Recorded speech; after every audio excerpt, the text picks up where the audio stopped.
Hello and welcome दोस्तों, मैं हूं संदीप कुमार सिंह और आप अभी यूट्यूब के एडुको वर्ल्ड चैनल पर हैं। जैसा कि आप लोग जानते हैं कि यूपीपीसीएल TG2 का आज से 608 वैकेंसी का डॉक्यूमेंट वेरिफिकेशन चालू हुआ है। मेरे साथ मेरे परम मित्र हैं मोनू पटेल जी, ठीक है। तो ये अभी डॉक्यूमेंट वेरिफिकेशन करवा के आए हैं। फर्स्ट डे इनका कितना बजे से था आपका? 11:30 पे मेरा था। अंदर कितना देर पहले किया? अंदर लगभग 45 मिनट पहले बैठाया था। उसके बाद आइरिस स्कैन कराया। और अच्छा, पिछला बार आइरिस स्कैन नहीं हुआ था, जो आपका एग्ज़ाम में 2 बार हुआ था। इस बार एक सेंटर पे जाने से, एग्ज़ाम देने से पहले और एक एग्ज़ाम के बाद। इस साल जो 608 वैकेंसी का जो एग्ज़ाम हुआ है, इसमें 2 बार आइरिस स्कैन हुआ है। लेकिन यहाँ पे डॉक्यूमेंट वेरिफिकेशन में 2019 में आइरिस स्कैन नहीं कराया था, लेकिन इस बार आइरिस स्कैन भी करा रहा है, ठीक है, बायोमेट्रिक के साथ साथ। उसके बाद ऑडिटोरियम में घुसे तो पहले क्या हुआ? ऑडिटोरियम में घुसने के बाद सबसे पहले एक फॉर्म दिया गया, जिसमें आपको आपकी सभी योग्यताओं के हिसाब से फॉर्म भरना था। आपके पास एडमिट कार्ड होना चाहिए, एप्लीकेशन फॉर्म जो फिलअप किए थे, हाई स्कूल की मार्कशीट, साथ में ITI का अंक पत्र और सर्टिफिकेट। अच्छा, वो वाला फॉर्म था जिसमें लिखना था कि कौन कौन सा चीज़ इसमें लग रहा है, जैसे कौन कौन से डॉक्यूमेंट्स लग रहे हैं, उसमें हाँ या ना लिखना था। हाँ, यही था। चेकलिस्ट था। हाँ, चेकलिस्ट था। ओके, तो फिर उसको लिखने के बाद उसके बाद आप क्या किए? उसमें पूरा फॉर्म फिलअप करने के बाद फ़ोटो लगाई। फ़ोटो लगाने के बाद जैसे उसमें दिया गया था क्रम वाइज, वैसे सारे डॉक्यूमेंट लगाया। उसके बाद थोड़ी देर बैठा रहा, उसके बाद फिर उन्होंने बुलाया। अच्छा, डॉक्यूमेंट वेरिफिकेशन ऑडिटोरियम में ही हुआ कि किसी दूसरे रूम में ले गए? नहीं, ऑडिटोरियम में सिर्फ आपका बायोमेट्रिक किया गया। अच्छा, और बायोमेट्रिक में क्या क्या हुआ?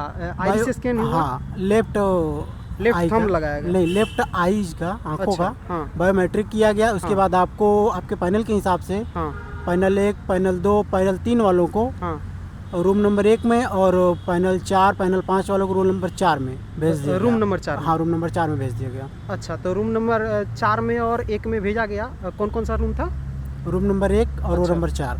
Room number 4। उसके बाद जब आप रूम में गए तो फिर क्या हुआ? रूम में जाने के बाद चेयर लगी थी और वहाँ 3 डेस्क थी, पैनल 1, पैनल 2, पैनल 3। आप अंदर गए और उसके बाद जो भी चेक करने वाले थे, हाँ वो बुलाए।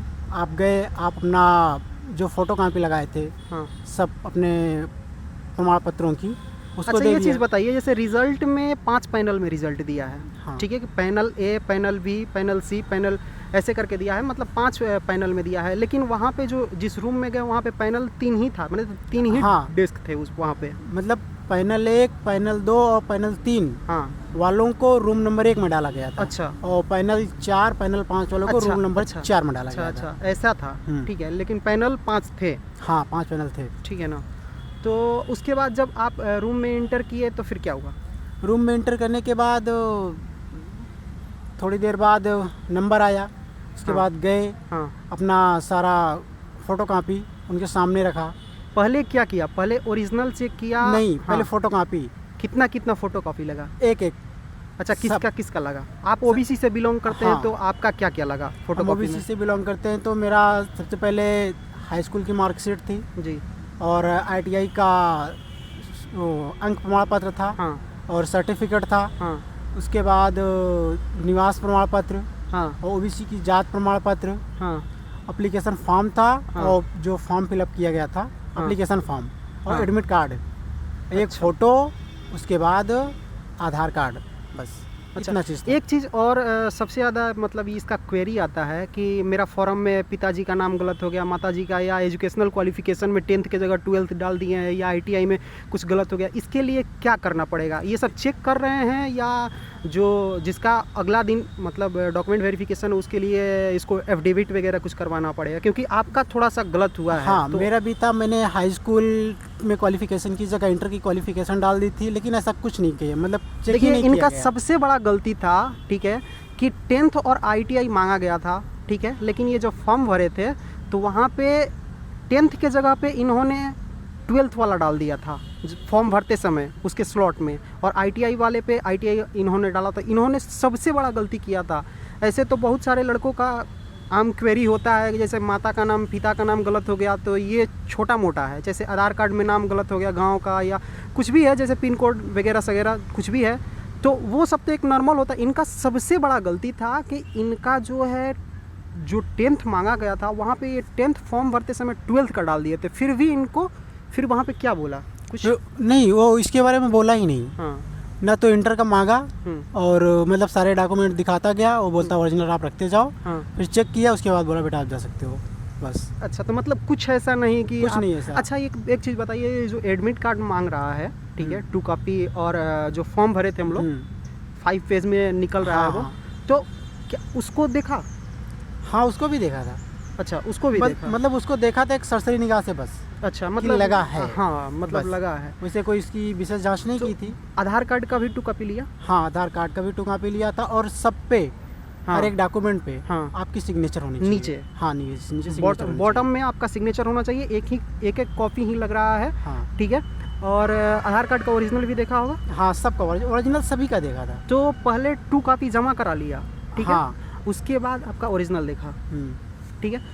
और एक चीज़ इसमें, इस वाले डॉक्यूमेंट वेरिफिकेशन में सबसे बड़ा चेंजिंग ये किया गया है कि पहले क्या था कि आपको 5 जो उसका जोन था, उसको क्या बोलेंगे जोन को, ये नहीं, डिस्कॉम, सॉरी, डिस्कॉम जो था वो रेलवे में जोन होता है, डिस्कॉम जो था वो आपका चूज करवाता था। जैसे कि अभी आप DFCCIL का फॉर्म भरे थे तो वहाँ पे 3 ठो सेंटर चूज करवाया था कि पहला सेंटर आपका कौन सा होना चाहिए, ठीक है। तो अब पहले क्या था कि कोई पूर्वांचल का लड़का है तो वो पूर्वांचल अपना पहला उसमें भर देता था प्रेफरेंस में, फिर दक्षिणांचल, वैसे करके 5 डिस्कॉम को भर देता था। लेकिन इस बार सुन रहे हैं, या क्या ये बात सही है कि इस बार डिस्कॉम नहीं चूज़ करवा रहा है? हाँ, ये बात सही है कि इस बार डिस्कॉम चूज़ करने का ऑप्शन ही नहीं दे रहे हैं। अच्छा, हाँ। तो ये तो सबसे बड़ी चेंजिंग हो गई कि बहुत सारे लड़के होते हैं जो घर के पास नौकरी करना चाहते हैं UPPCL में, क्योंकि बहुत सारे लड़कों का सपना होता है, ठीक है। तो यहाँ पे सबसे बड़ी यहाँ पे चेंजिंग की गई है UPPCL के द्वारा कि यहाँ पे डिस्कॉम नहीं चूज़ करवाया जा रहा है, ठीक है। तो ऐसा फर्स्ट बार ऐसा हुआ है कि डिस्कॉम आपको चूज़ नहीं करवाया जाएगा। वो विभाग के, जैसे कि शक्ति भवन से जो इसका फाइनल मेरिट जारी होगा तो वहाँ पे आपको ऐसा ज़रूरी नहीं है कि आप बनारस के हैं तो आपको, या इलाहाबाद के हैं तो आपको पूर्वांचल मिलेगा। हो सकता है कि आपको दक्षिणांचल दे दिया जाए, या फिर पश्चिमांचल दे दिया जाए, या किसको कानपुर दे दिया जाए, ठीक है। पहले क्या था कि पहले इसका डिस्कॉम चूज़ करवाता था, ज़्यादातर फर्स्ट प्रेफरेंस ही दे देता था, ठीक है। तो इस बार ऐसा कुछ हुआ नहीं है। और कुछ बताइए, वहाँ पे अनुभव कैसा रहा फर्स्ट टाइम डॉक्यूमेंट वेरिफिकेशन मतलब का? फर्स्ट टाइम थोड़ा नर्वस सा फील हो रहा था। अच्छा, हाँ। वैसे भी माथे पे पसीना दिख रहा है। हाँ। तो लेकिन वैसा कुछ था नहीं, अच्छा, मतलब सिंपल सा देखा और फिर जाने दिया। आपका फर्स्ट टाइम डॉक्यूमेंट वेरिफिकेशन? हाँ, मेरा फर्स्ट टाइम डॉक्यूमेंट। वैसे भी ये बहुत छोटे हैं, अभी 21 ईयर्स के हैं, ठीक है। इनको मतलब शाबाशी देना पड़ेगा कि इतना छोटा उम्र में ही अपना जॉब सिक्योर तो कर ही लिए हैं। नंबर तो इतना है भाई, OBC से 140 प्लस है इनका स्कोर, ठीक है, नॉर्मलाइजेशन करके एक अनुमान था।